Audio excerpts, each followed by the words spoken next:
Whoever said that rules were made to be broken never danced under Abby Lee Miller's watchful eye. Here are 10 of the most unbelievable rules the cast of Dance Moms was made to follow.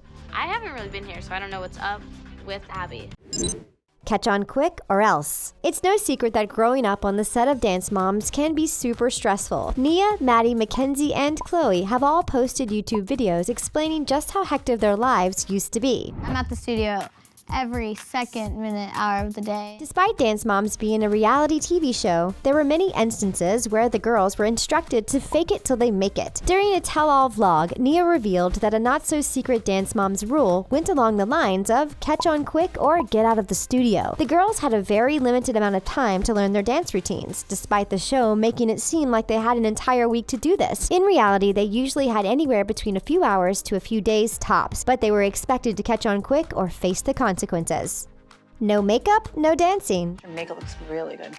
I love it. It's totally normal for parents to want to stop their young girls from wearing makeup before they reach a suitable age. But if you're planning on becoming a dance mom, you'll have to reconsider your morals. Abby Lee wants all the girls to have a fresh face of makeup whenever the cameras are around, no matter how young they are. She wants everyone to look their best, and that's a rule you can't ignore. Failing to wear makeup while being filmed will set Abby's nerves sky high, and you don't want to mess with Abby when she's angry. The Pyramid Rule. Every Dance Moms fan knows a thing or two about Pyramid Day, and they also know that there's no escaping it. Being present on Pyramid Day was a must, and it forced the girls to be scrutinized while one dancer's abilities were praised. Maddie.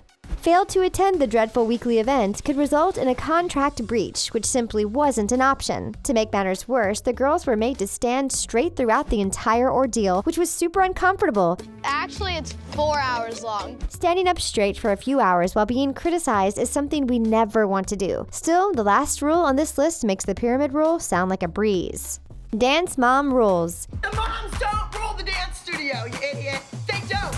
The dancers weren't the only ones being watched, though, because their mothers also had a little rule book to follow. If they signed the Dance Moms contract, they were basically agreeing to forego their careers and become a full-time dance mom. On top of that, the mothers had to respect Abby's studio time. They could watch from afar, but they weren't supposed to enter the studio when Abby was teaching. But of course, not every single dance mom was going to respect this rule, especially when they could see Abby yelling at their kids for no apparent reason. But if there's one rule every dance mom learned relatively quickly, it was to never question Abby Lee Miller, because, well, they would live to regret it. No school on Fridays. To say that the girls had a wildly hectic schedule would be an understatement. We have a commercial she wants to shoot. We have 2 trios and a group dance. That's a lot. Dancing came first and school came second, which wasn't exactly ideal. Many of the girls had to stop attending public school and resort to being tutored across the street from Abby Lee's dance studio. But not all of them wanted to sever ties with their schools and friends, so many of them juggled public school and professional dancing at the same time, but there was a catch. The girls weren't allowed to go to school on Fridays because, well, Fridays were left open for competitions. The rituals. Believe it or not, but the dancers had a self-inflicted rule that could not be ignored. While it wasn't exactly Abby's doing, the girls became incredibly superstitious during their time on Dance Moms. According to Nia, if the girls didn't do their special handshake before performing a number, they would totally butcher their performance. They also believed in jinxes, which led them to knock on wood and perform small rituals whenever they tempted their fates. Okay,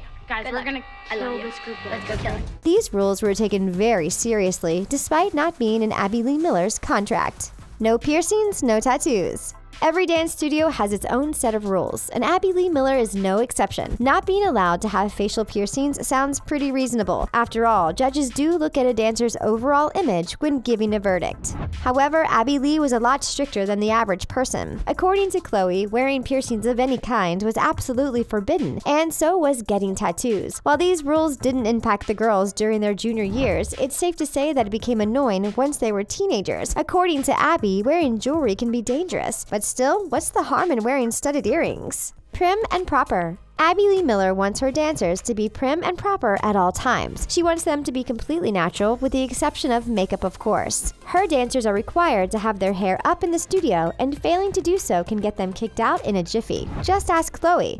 Chloe, what's with the hair? Ew.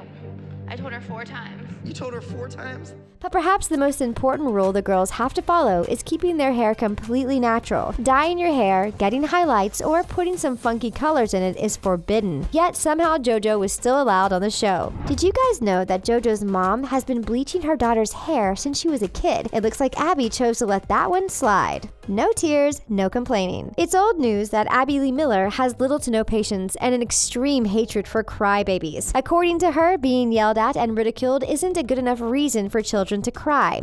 Kids should cry when their arm is broken and it's hanging off or somebody died. All in all, Abby is super ruthless and hates complainers. Abby has a bunch of rules listed on the ALDC official page, and one of them states that dancers should come to class with ambition, energy, and a positive attitude. We don't know about you, but that seems like a lot to ask 3-year-olds and emotional preteens. The weight rule. It's totally normal for dance studios to have some pretty atrocious rules, but the weight rule simply takes the cake. Chloe was one of the few girls to refuse to sign Abby's contract due to how ridiculous it was. It said that the girls weren't allowed to gain or lose 5 to 10 pounds and had to sign away 10% of their earnings. Chloe refused to do this and wasn't allowed on the show for the beginning of season 4. Can you imagine telling your little girl to monitor her weight if she intends to continue dancing at ALDC? Yeah, we didn't think so. So which dance mom's rule did you find the most ridiculous? Let us know in the comments section below. Thanks for watching The Things. For more videos like this one, hit that subscribe button and don't forget to give this video a big thumbs up. We'll see you next time.